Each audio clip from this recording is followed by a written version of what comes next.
This final lecture is on nuclear fusion and fission. In 1919, it was Ernest Rutherford who was the first to split the atom. At the time, people didn't understand how this would change our world. But the nuclear revolution of the 20th century found a lot of different uses for nuclear power and nuclear energy. Some of these were advances in medicine. Some led to nuclear power generation. And unfortunately, it also led to some devastating weaponry with atomic bombs. Many nuclear reactions can only occur when particles are traveling at speeds near that of light. So devices like a cyclotron are used. They are able to accelerate particles to very high speeds. There is a field of physics, high energy physics, where these interactions between fast-moving particles are studied. You may have heard of colliders like the Large Hadron Collider in Switzerland and France, where advances in our understanding of physics are being made every day. It's actually interesting because the physics, our understanding of physics will increase quite rapidly over the next few years. When you take the grade 12 course, you'll see a lot of you'll learn a lot about modern physics, but in another 20 years' time, I'm sure our understanding of modern physics will change even further. So these high-speed interactions, one of the types of reactions we have is nuclear fission. This is when a larger isotope is split into smaller isotopes. And when this happens, a large amount of energy is generated. The image here that you see is the collision between uranium-285 and a neutron. That nuclear fission reaction results in kryptonium-92 and barium-141, as well as 3 neutrons and a large amount of energy being released.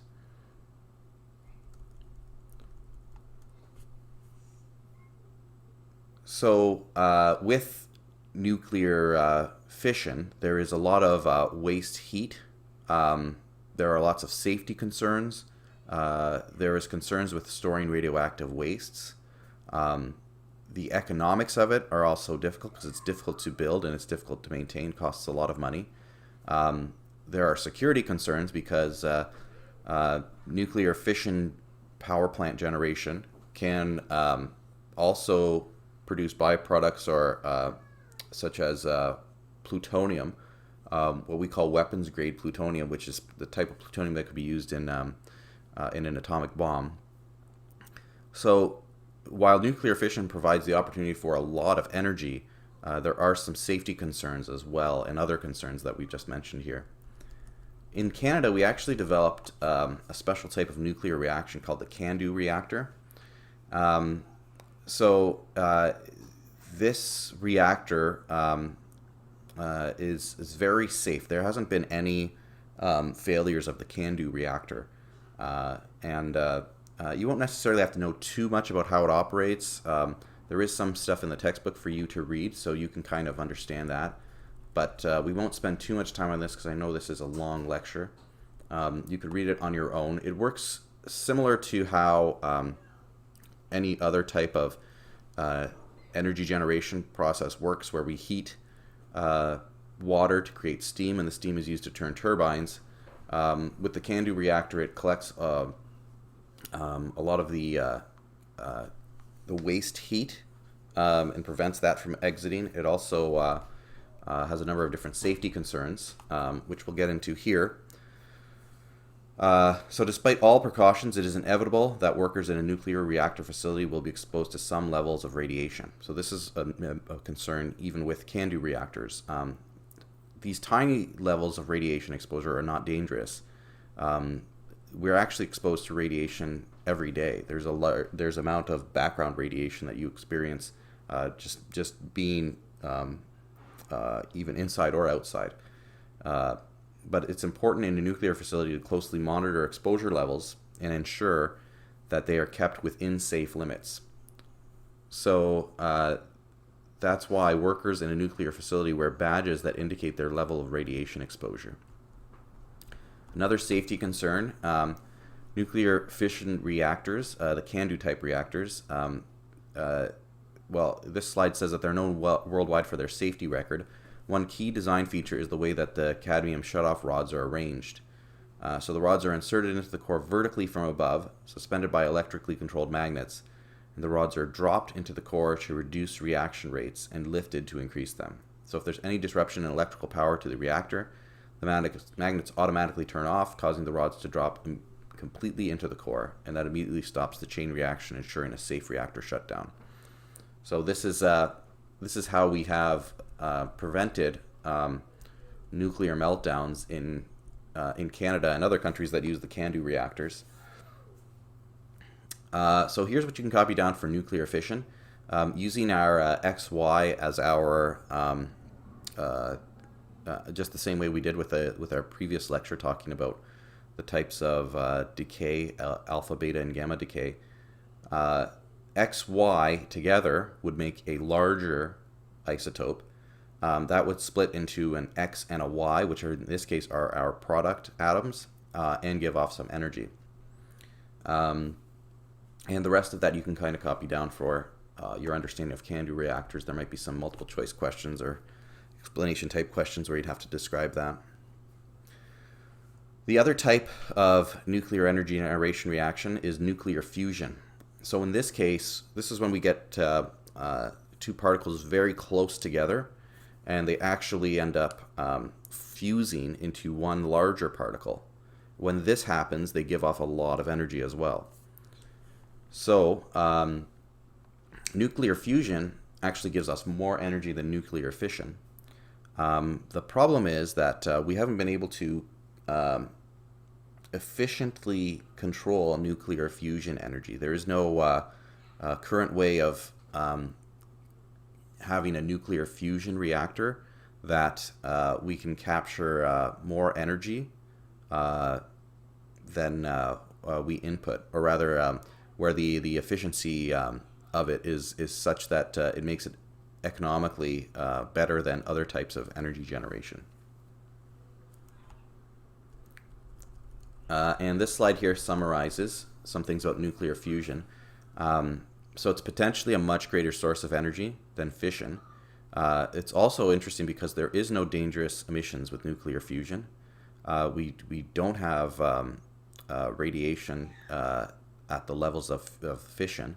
There are no waste products with nuclear fusion. The problem is that because we need to contain the plasma needed for nuclear fusion to occur at very high temperatures, we have difficulty in creating those high temperatures. This is why nuclear fusion happens in the core of our sun, because there is a very high temperature there. We have, at very high temperatures, matter changes into a state known as plasma, which allows these nuclear fusion reactions to occur. So we can get particles very close together so that they can start to fuse together. And lastly, using our what we used previously with the XY parent and reactant atoms, in nuclear fusion we essentially have X plus Y forming together to become an XY particle. So it's the opposite of fission. So here we're going to talk about some possible nuclear fusion reactors. Some of these are actually in existence, but we have not been able to capture energy efficiently from them. I believe this is a picture of the Tomahawk nuclear fusion reactor. So how this works is basically, actually, sorry, it doesn't go through that yet. I think that's in another class that I was thinking of where we talk about this. It might be the grade 12 class. But the basic idea behind a Tomahawk nuclear fusion reactor is that we keep a very heated sort of circular core, and the heat is kind of, or the material that's heated is kept with large magnets around that core. With all those magnets going around there, we can have an electrical field generated there to keep that heated core in place, and then fusion can occur inside that core, and the energy that's released can be captured.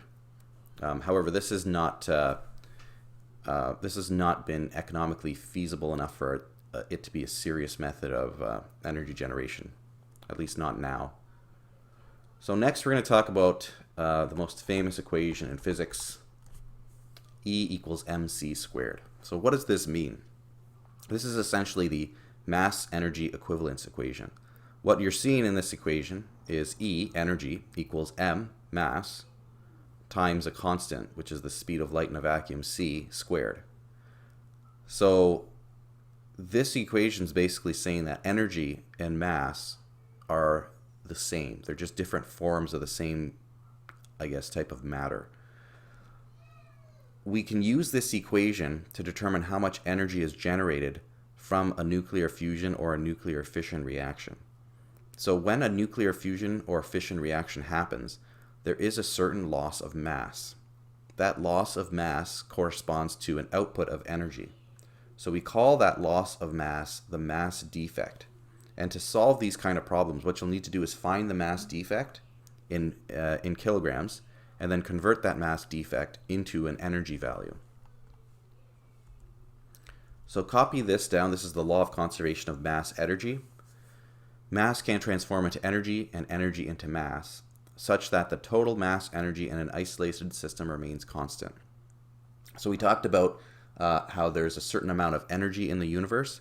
There's also a certain amount of mass in the universe. When mass converts to energy, there's no real loss of the mass or the energy, because the total mass energy is constant in the universe. So here is the Einstein equation. You can copy this slide down as well. It's E equals mc squared, where E is the energy released. We could measure that energy in joules. M is the mass defect. It's in kilograms. C is the speed of light, and the speed of light is a constant, 3.00 times 10 to the power of 8 meters per second. Now, there are other ways to represent energy. We'll get into those later in this lecture. There are other ways of representing mass as well. One of them is the atomic mass unit. Because we're dealing with very small amounts of energy loss, we sometimes use the atomic mass unit, which is given the subscript of U, or sorry, not the subscript, but given a symbol of U. That U value is equal to 1.66 times 10 to the negative 27 kilograms. Very small value. And we can then solve our equations using U rather than very small masses in kilograms. And then at the very end, convert that mass defect U into kilograms when we need to put it in the E equals mc squared equation. So here's where we're going to try out some of these problems. So this will be your first look at how we can use that E equals mc squared equation. So interestingly enough, you will need to have a number of different masses to solve this. And the way these questions will be presented to you, your mass will either be given in kilograms or be given in atomic mass units. In this case, they're given in atomic mass units. You may get questions as well where you have to read the mass of these elements off of a periodic table. But in cases where we're dealing with certain isotopes that are a bit more rare, you probably won't have that happen. Also, you will notice that there is a lot of significant digits here that are provided. Our minimum here is 4 significant digits, but we also have, so you see with the mass of a neutron being 1.009, that is 4 significant digits. However, our U that we use, 1.66 times 10 to the negative 27, is only given to 3 significant digits. So your solutions, your final solutions, should have 3 significant digits for these problems.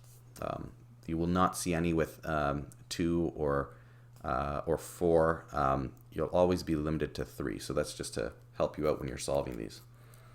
Now let's get into this. First, I'm going to move this slide up here a bit. The question is determine the mass defect and determine the energy yield of this reaction. And, this reaction up here, I'll turn my camera on. First, let's talk about this reaction. We have uranium. We have a neutron added to that uranium. We're left with an isotope of cesium, an isotope of rubidium, and 3 neutrons and energy left over. So you'll probably be asked a question when you get something like this: what type of reaction is this? And this would be a fission reaction. We have a bigger thing, uranium-235, breaking up into 2 smaller things, cesium-140 and rubidium-93. So we're also given the mass of each of these. Our first step to find the energy is to find the mass defect. So our mass defect, you don't have this equation written down anywhere, but it is M subscript capital D, and the mass defect is what you have on the left side of your equation minus what you have on the right side. So it's M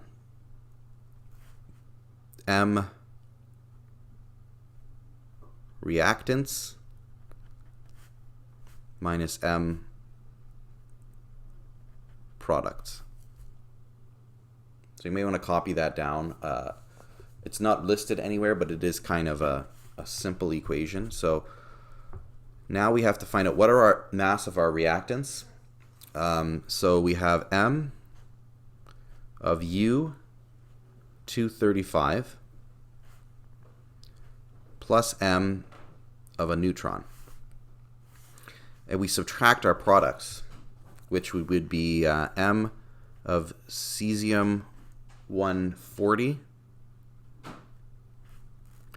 minus M of rubidium-93 minus 3 M of the neutron.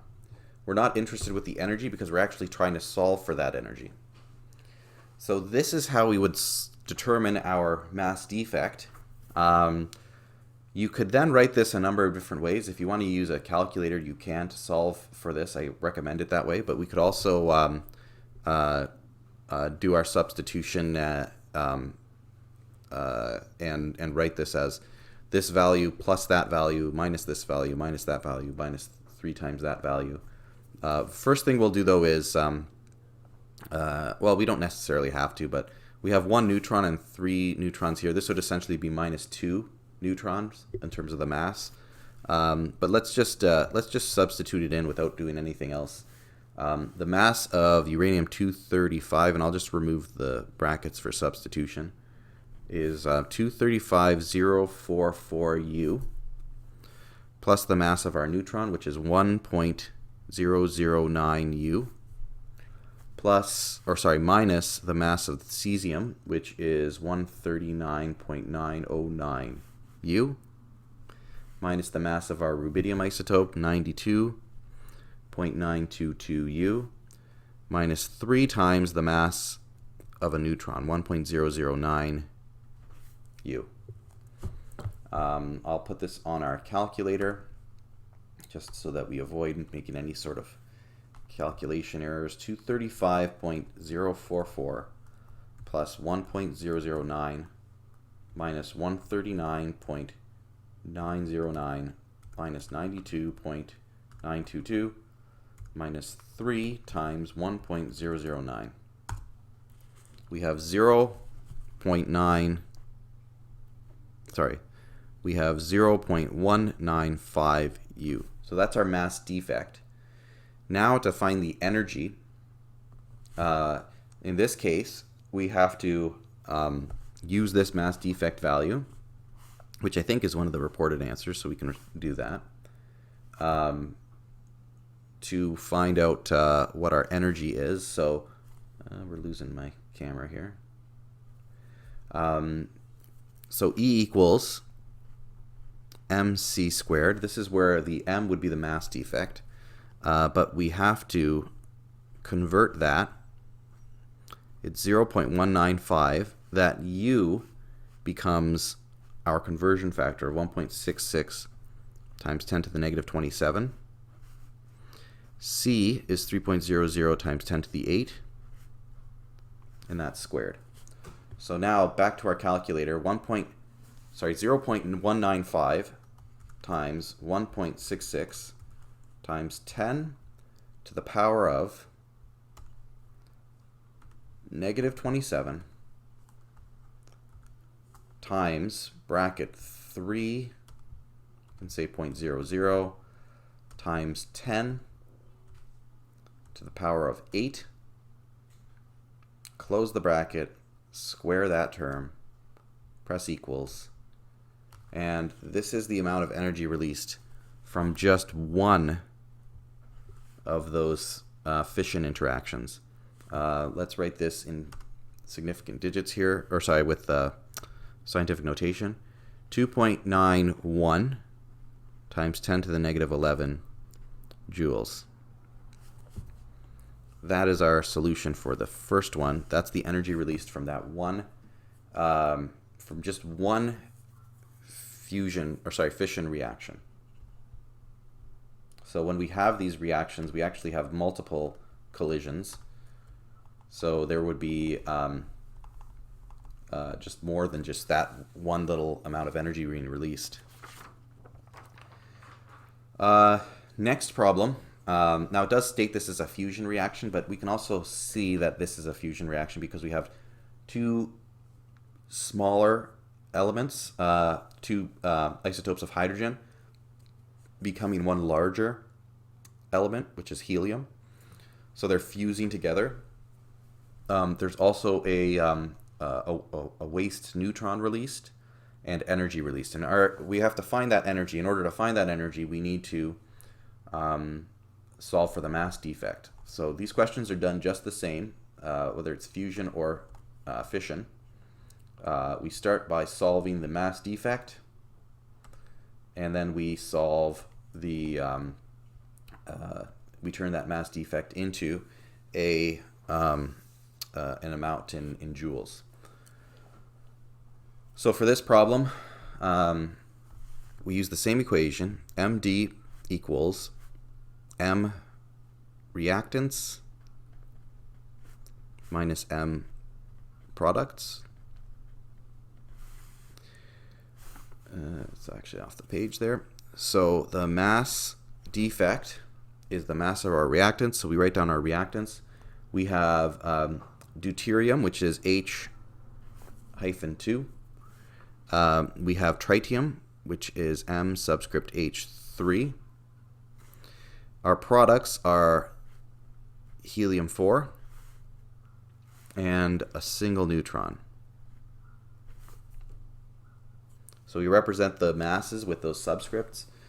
Now we can substitute these masses in.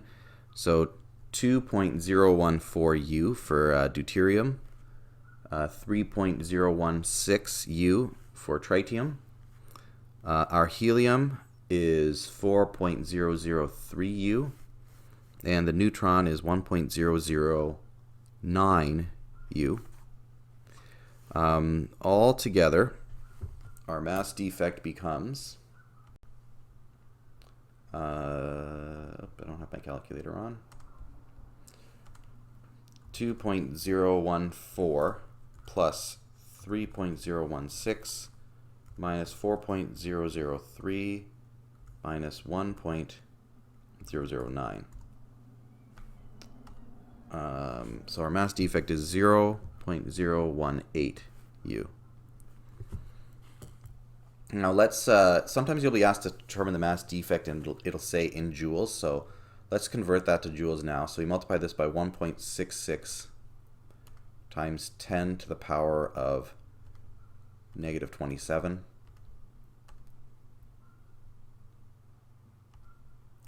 So here's our mass, sorry, not in joules, in kilograms. So here's our mass defect converted. That U can just be changed to a 1.66 times 10 to the negative 27. And our mass defect in kilograms is 2.988 times 10 to the negative 29. If we are reporting this in kilograms, we also have to do this in significant digits. So it's 2.99 times 10 to the negative 29 kilograms. That's our mass defect from just one of these fusion interactions. Now, to find the energy, E equals mc squared. E is equal to that mass defect, which we already have here in kilograms, so we can write that down. But I am going to write down with 4 digits. And I can write down my C, which is 3.00 times 10 to the 8 squared. So I take this value in my calculator, I multiply it by bracket 3 times 10 to the power of 8, close the bracket, square that, press equals.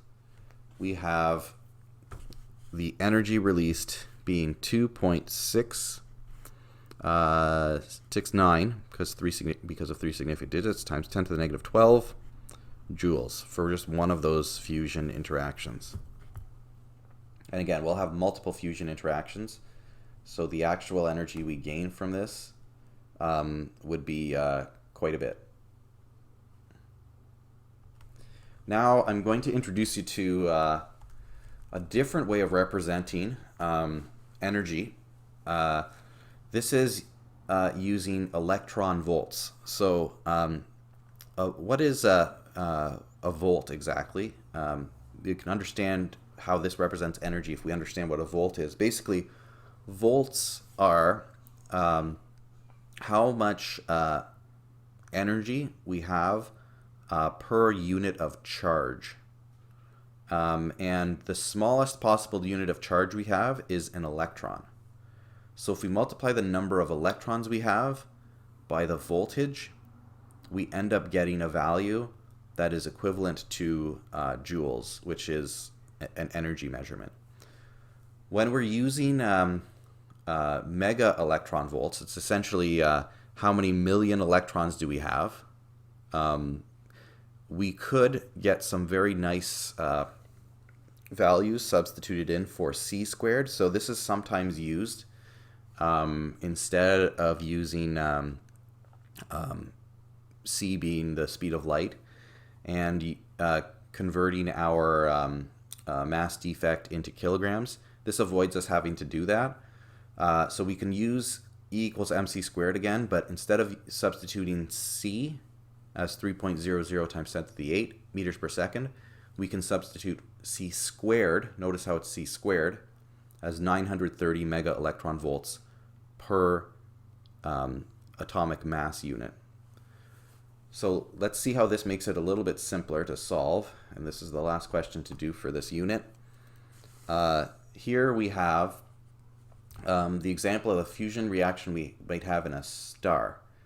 So what happens in stars is we have hydrogen stars, which their fuel is hydrogen atoms.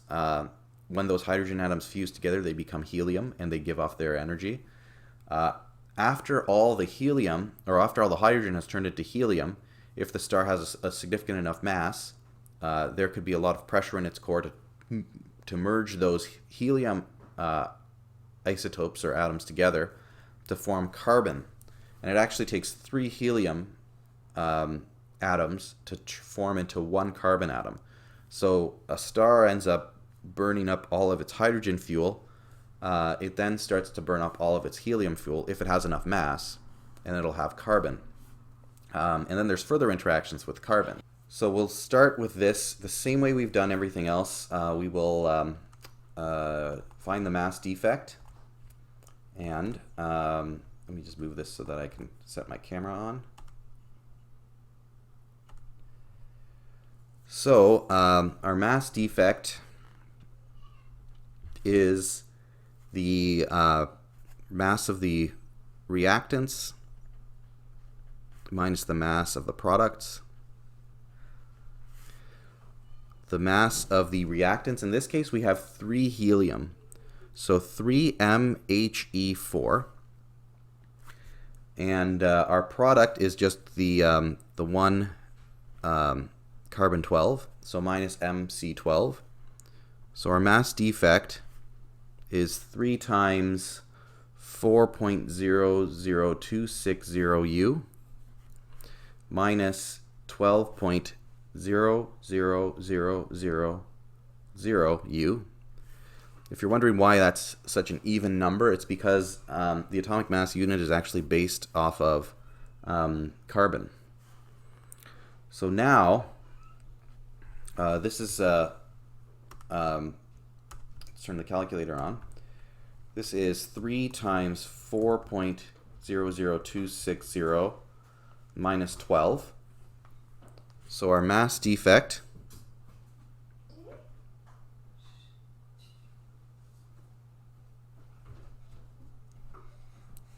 (7.8 times 10 to the negative 3 U), or if you want to write it differently, MD is 0.0078 U. We can go directly into using the E equals mc squared equation now. And we can substitute our mass defect 0.0078. We don't need to write the U. And our c squared in mega electron volts. And then we just multiply these together. So you see we're dealing with much smaller numbers here. And our energy written in mega electron volts becomes 7.254, or rounding to 3 significant digits, 7.25 mega electron volts. And that is it for this lecture and for this unit. If you have questions, you can post them on the class discussion board.